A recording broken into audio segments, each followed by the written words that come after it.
Hey, how are you? I'm so happy to be joining you for this webinar, or that you're joining me for this webinar, I should say. This is all going to be about color and how color can affect paintings in your works, as well as how color in your home can affect your mood. So I hope that you really enjoy the webinar. I'm just going to let everyone come in and file in. It's really nice to see people say where they're from. If you would like to say where you're from, feel free in the little chat bar on the side. I can see people from so many different places, and that is really lovely.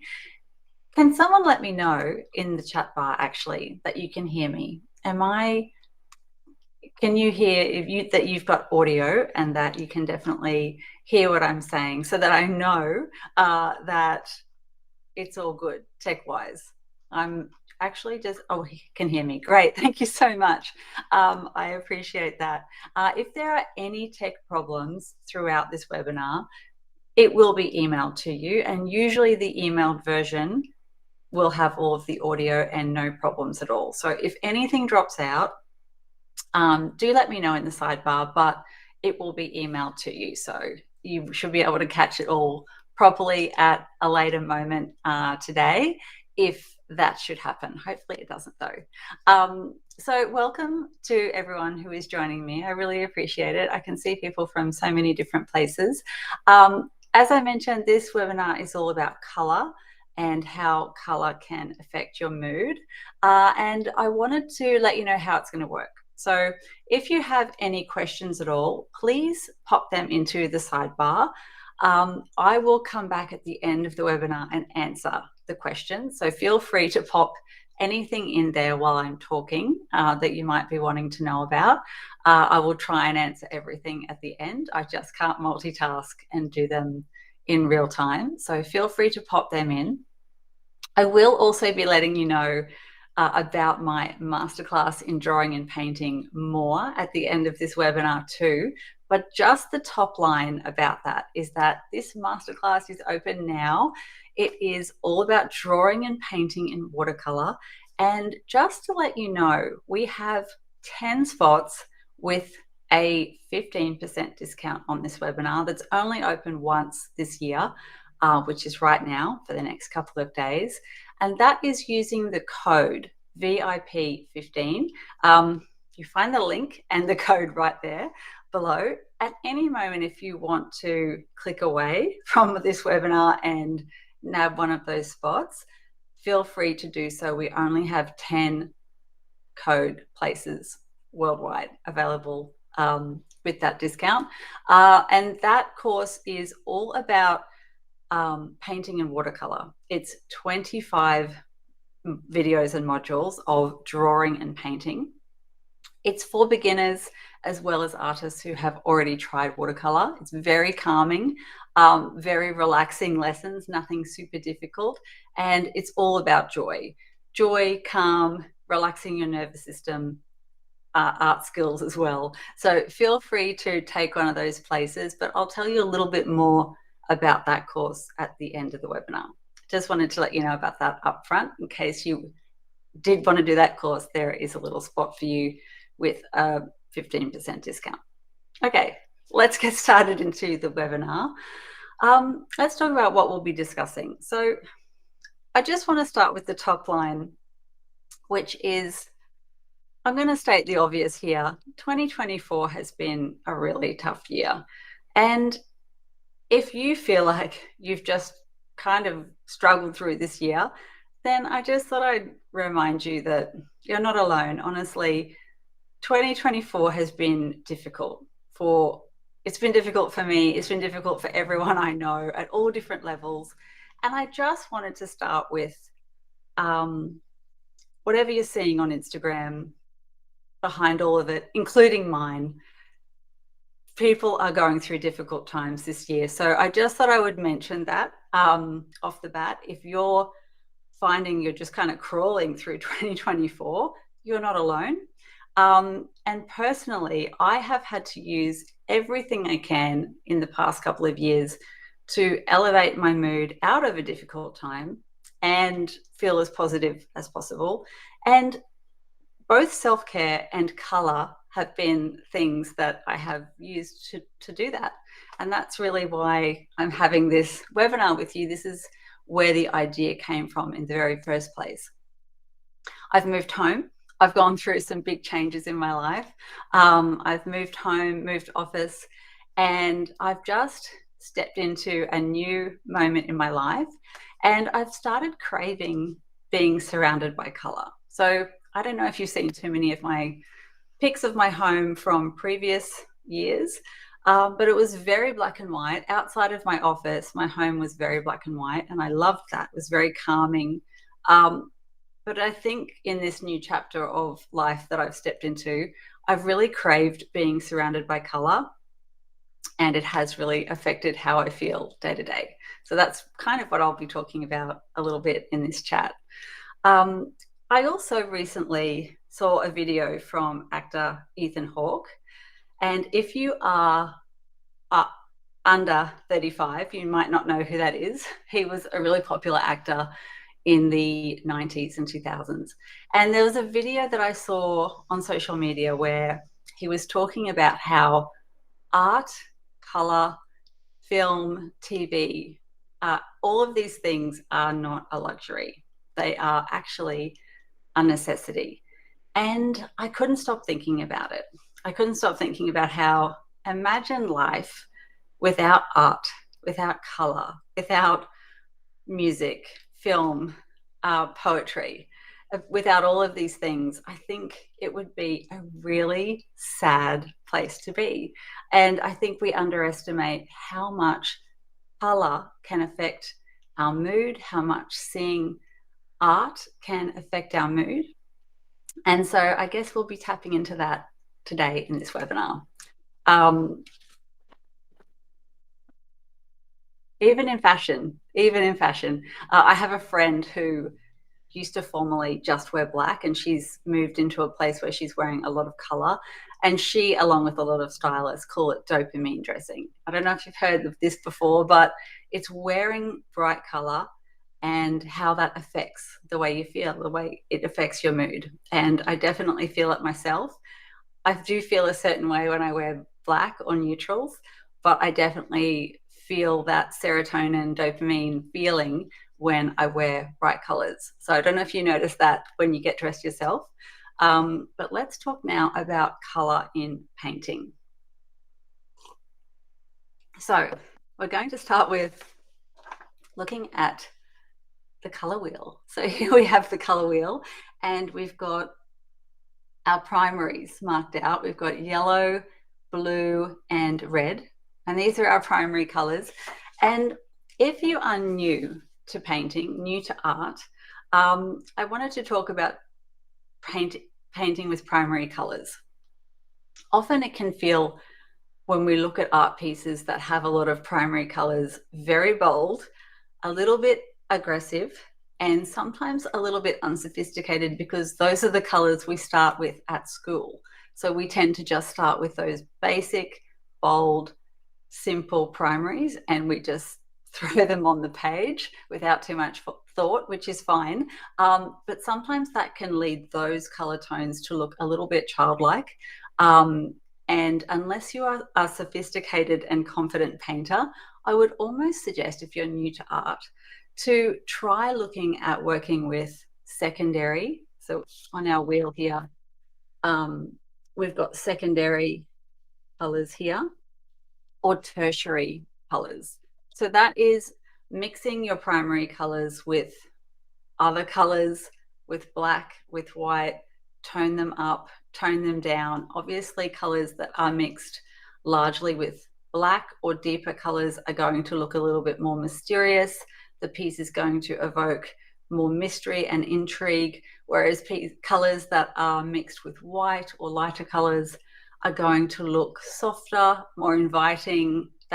That tone of pastels, it's going to give a different sensation. Or you can mute your colors. So you might mix pink with white and brown to make more of a dusty color, like some of the colors in this.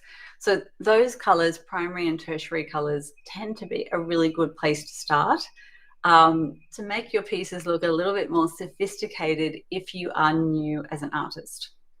Of course, if you are really confident as an artist, absolutely paint with primaries, but you might want to try just adding one primary to your piece as a bold pop of color, like a pop of red, rather than multiple primaries, which can be a little bit too overwhelming sometimes when we look at an art piece. So that's just something to consider. If you know of the artist Piet Mondrian, Dutch artist, his pieces were very, very primary colored. They were aerial views of Manhattan streetscapes, if you're aware of this artist. And it's very primary, it's very block color. But I think the difference is his work is very confident. He is incredibly confident with and intentional with the use of those colors. Even I wouldn't only use primary colors just because I feel like it's very hard to make those colors all together look cohesive, whereas secondary and tertiary colors, which are all those mixes of colors, tend to feel a little bit more soft, easy on the eye, and sophisticated if you're new to painting. So that's just my first thought if you're new. But yes, keeping one primary color as a hero focal point can also be a really good idea. And while you're painting, I'd really love you to notice how you're feeling when you're painting certain colors. You might be gravitating towards some colors over others. It's probably no secret that I gravitate towards more pinks and peach tones.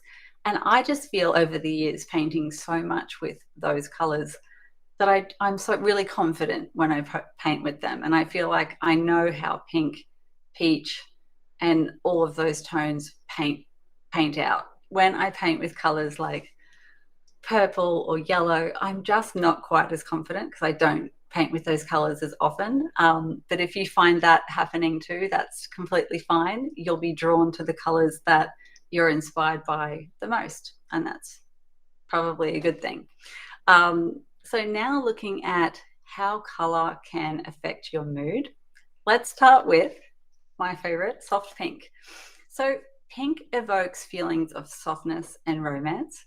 Pink feels unapologetically feminine, but it's approachable at the same time. But slightly different is magenta, still in the pink family, but magenta or fuchsia is quite different. It feels very bold and it feels quite powerful. It's still feminine, but it catches the eye a lot more than soft pink. You can see in this piece that most of it is kind of a soft, muted variation of pinks.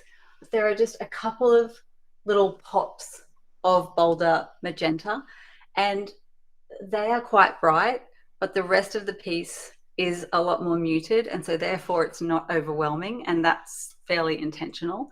I think it's great if you can create pieces that are intentionally very bold, but for me this is already very bright because I'm not used to too much color in my home, and I actually really love all of these colors. So just those little pops of magenta I think are the hero in this piece, but there's not too many of them. It's all a bit of a balance. Another color that people use a lot in painting is red, and red is all about passion. It's about desire.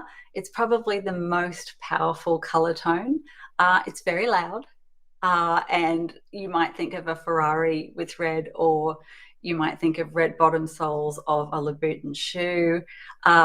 It's definitely not a color that I've ever really had in my own home. I find red is a little bit too overpowering and stimulating for me, but I have friends that love red and have pops of red in their home, wear red lipstick, red heels, love a pop of red, and that just completely suits them. So, and they're drawn to it. So definitely tapping into what colors suit you and that you're drawn to and that make you feel energized is something to notice if you haven't thought about it too much. Next up, we have blue. So blue is really calming and soothing. We obviously think of the ocean and the sky with blue. It feels coastal, it feels centering, and it feels very cool to be in a blue and white environment, particularly if you live in a cool climate. It goes so well with that whole Hamptons aesthetic. But a caveat to the blue family is aqua. And aqua often brings out a feeling of romance, just like pink, but it's mainly because of a very successful color branding association from Tiffany & Co. So if you have noticed the ads from Tiffany & Co, most of them are black and white or very, very muted in color, and you'll just have one pop of that signature aqua color, and over years and years of your lifetime, it ends up just becoming a subliminal message that that color is associated with love and romance, probably more for women than for men who might notice Tiffany & Co ads more. And that's just a really amazing example of brand association with color. So I use a lot of aqua in my work, probably for that reason as well. Green, I have green here. Green is all about a natural, earthy feeling. It feels botanical, it feels grounded, it feels like nature. There is a modern Australian aesthetic, which is very popular here. It is kind of a muted green and a beach colored wood, which replicates the idea of nature and sand. And I can really appreciate it. It's not a colored combination that I would have in my home. I don't really love green for some reason. But I have a little one caveat to that. I do love pink and green together because it personally makes me think of the branding of the Beverly Hills Hotel. And that's just me. They have a pink and green aesthetic. And all of us have our own associations with different colors. I also associate green with my school uniform from high school.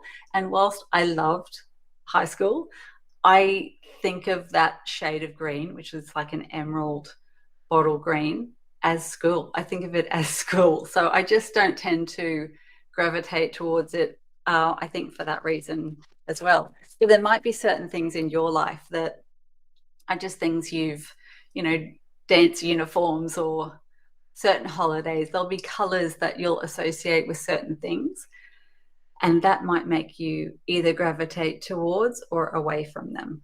And that's fine. Just being aware of it is kind of interesting.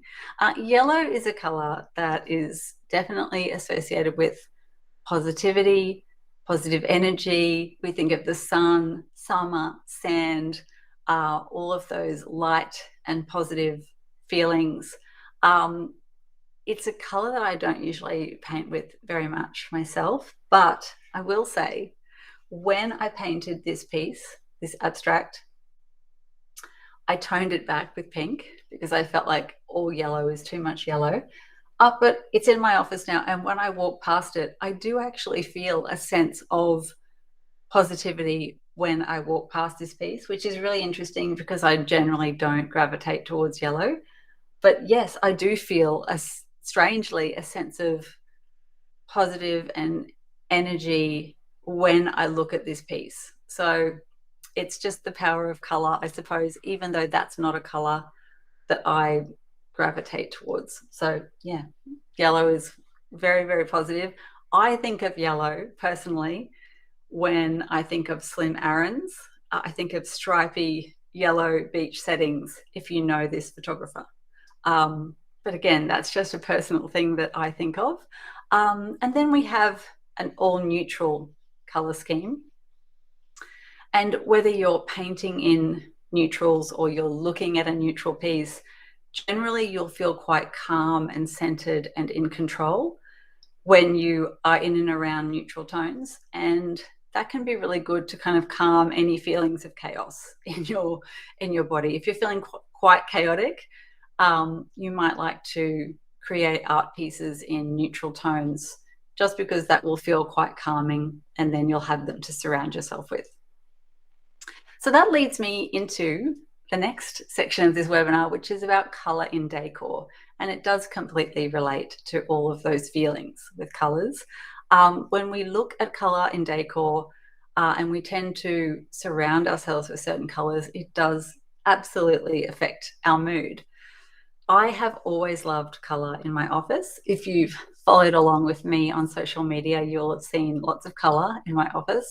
But as I mentioned at the start of the webinar, I always kept the rest of my home really neutral, just white, black, grey, hardly any color. That made me feel very calm and centered. But having been through a bit of a rough spot and big change in life, I just found myself really drawn to color. It was around the time that I started painting these really colorful abstract pieces. There was just something drawing me to create pieces with a lot of color and then add color into my home and surround myself with some color. So the setting of my home is very neutral, but these pops of color end up being the hero in the space. And I'm calling it dopamine decor because when I wake up in the morning, it's a neutral setting, but pops of color make me feel quite excited about the day ahead. And that's just a moment in time that I'm in now. I don't know if it'll last forever, but I've really, really enjoyed this kind of change in the way I'm surrounding myself with color. And you might consider that too. If you feel like this is a moment in your life where you're looking to feel really energized and inspired, as opposed to grounded and centered, you might want to add more color in your home. I have even commissioned a piece from another artist. She's a female artist in Brisbane, in my town, and I'm really excited. It's colorful and I'm really excited about receiving that. I will share it on my channels when I do. So yeah, it's just really worth thinking about how you want to feel in your space in terms of how you should decorate it. I think, as I said, if you want to feel really calm and grounded, you might want to just be surrounded by neutrals, calming tones, beige, white, all those colors. They're going to make you feel really calm. Color's going to make you feel energized. A Hampton setting is going to make you feel calm in more of a coastal way, in a different way, calm and cool. But all of it makes a really big difference. Even texture. If you want to feel really cozy, lots of textured fabrics, even boucle fabric, all of those things can make you feel a certain way in your home. And I'm calling it serotonin decorating. I think it makes a really big difference to how you feel.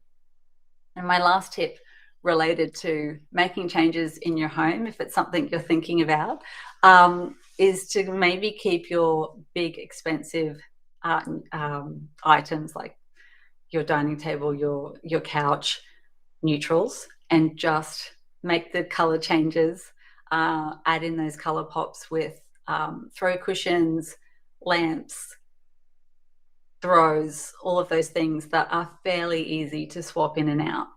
That said, if you are really confident and you know that magenta couch is 100% for you, then do it. It's a little bit like painting with primary colors. If you are confident and you want to go all in, then you should, and don't just stick to the neutrals. So those are my 2 tips for adding more color into your home.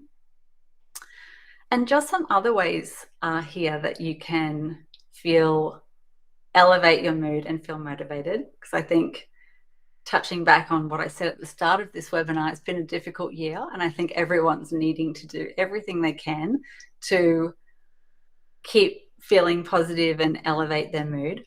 First thing is cleaning up your space. So all of the unattractive things that you need to keep that are not pretty, put them away. Put them in the cupboard, put them in your storage, and all the things that you love, keep them on display. That's just a general rule. Try something new like painting. If you never have, creativity is like doing a yoga class for your mind or for your nervous system. You literally can't focus on stresses while you are painting or while you're mixing color. You can't. It's exactly the same as doing downward dog.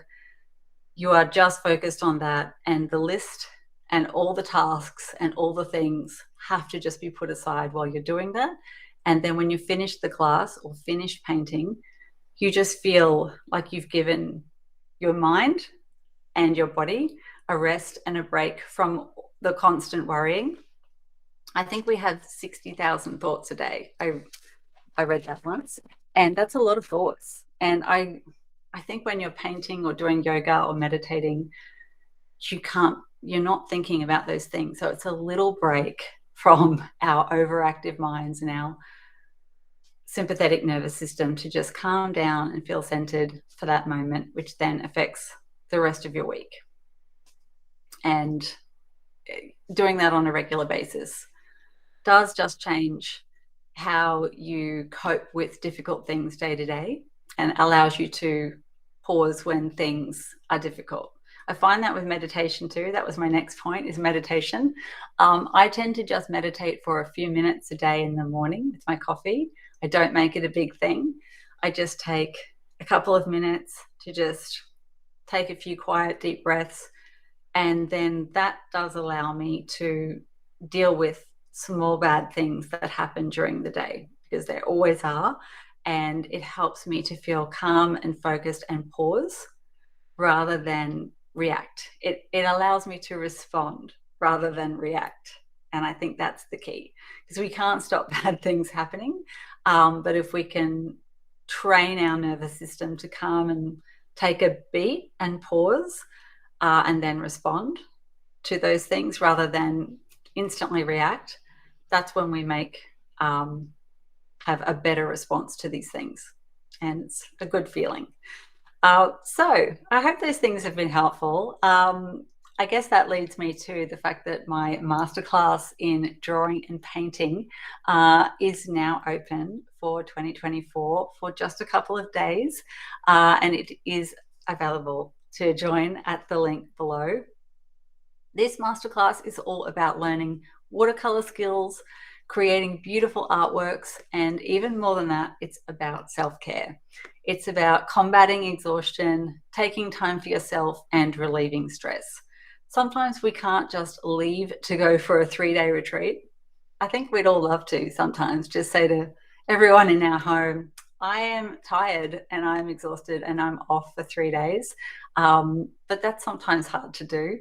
Whereas this course is something that you can still do from home, do in your own time, and hopefully it will help you get that feeling of the retreat, but also art skills as well. And I would hope that those art skills are ones that you can use for years, long after you've finished the course.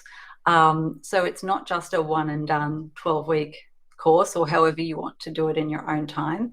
It's a skill for life. So something you could teach your kids, something you could teach a friend. It would be something that you would have as in your creative arsenal for the rest of your life.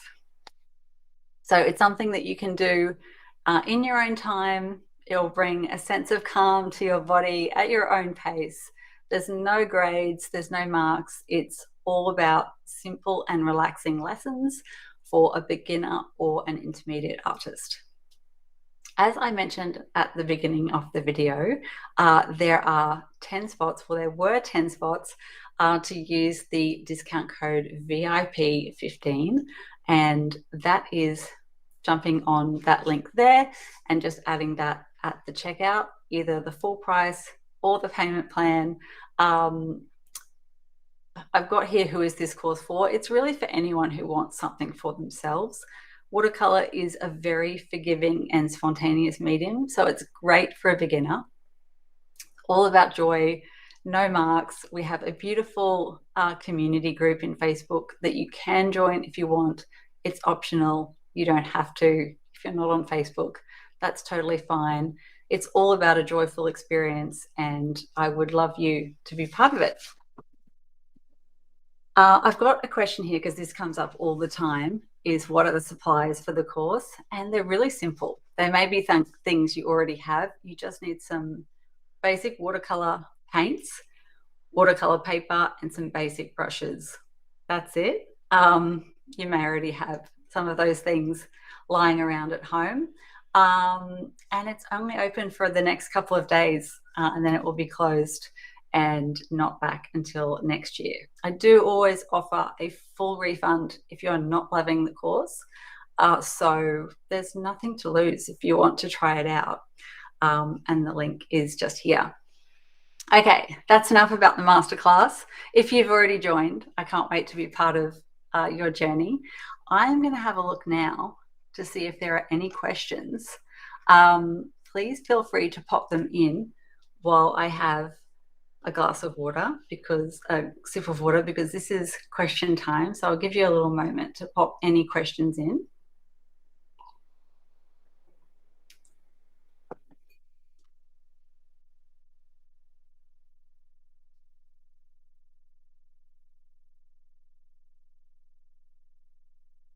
You can see lots of lovely comments here. Thank you so much. I really appreciate it.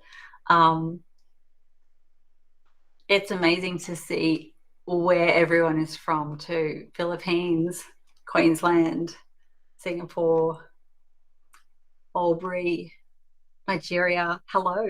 It's amazing. Wollongong, Canberra, Adelaide. Lovely. I'm going to give you another moment, because just in case you have any questions, I'm just seeing lots of lovely comments. Here we go.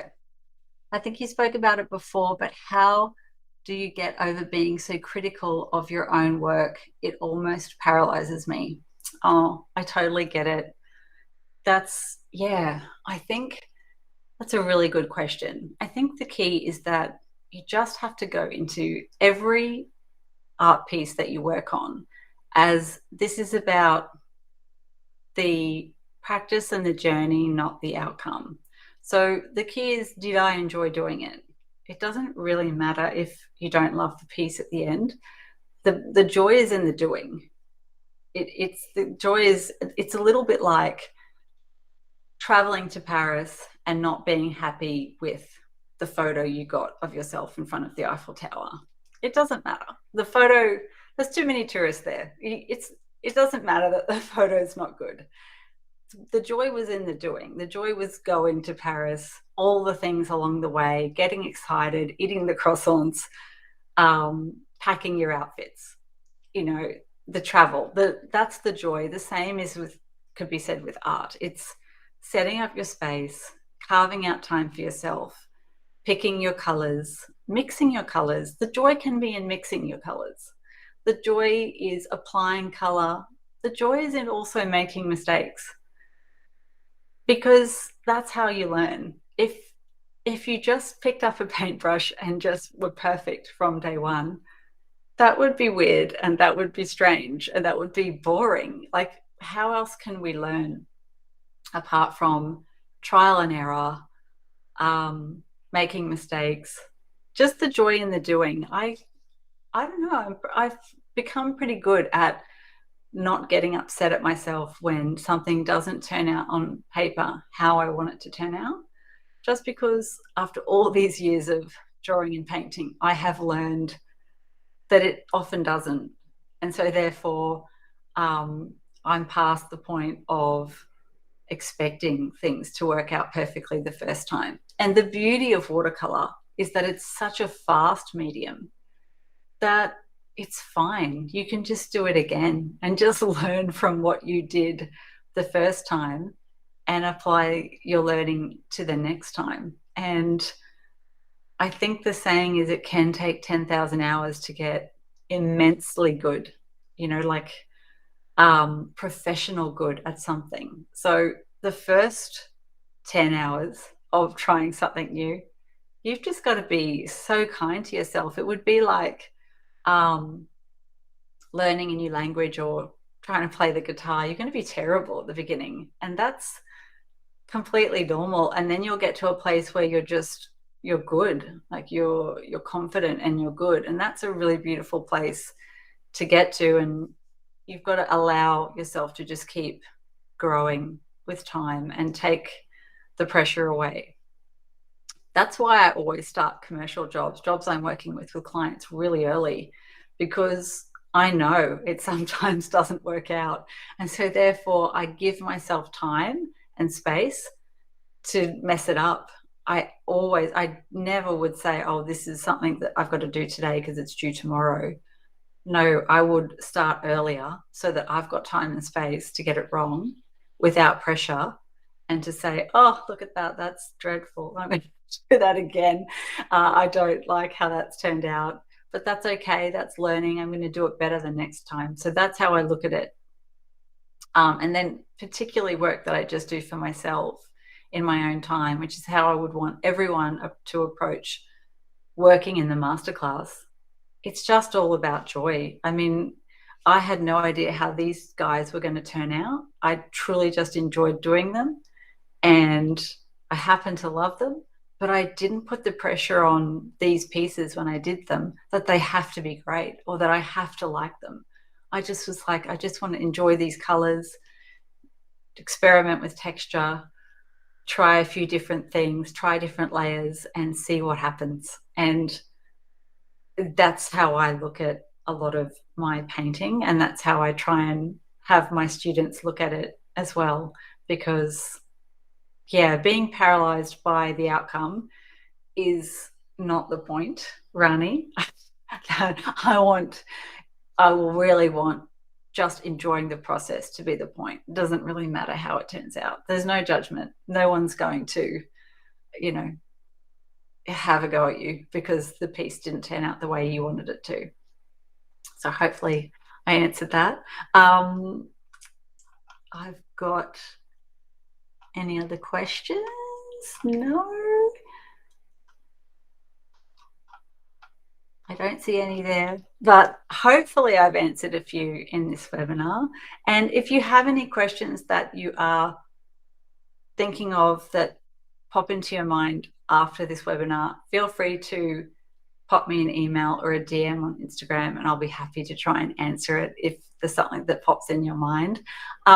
I just honestly, I think I want to just wrap this webinar up with just saying, I hope that self-kindness is something you can do for yourself in this difficult time in the world, because whether that's through my course or through something else, journaling, cooking, whatever, it's really, really important to counterbalance any kind of feelings of stress and exhaustion with creativity, self-care, something for yourself. I think as women particularly, we often put ourselves last, and we just need to remember that our needs matter.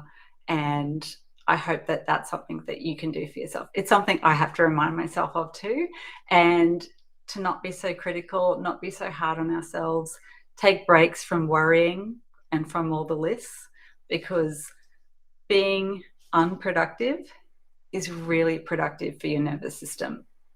Reading a book for half an hour, painting, having a cup of tea in the sun, doing some stretches, going for a walk, all of these things which feel like an indulgence when you're really busy, and often for women for some reason, they are not an indulgence. They are part of staying a healthy, whole, centered human.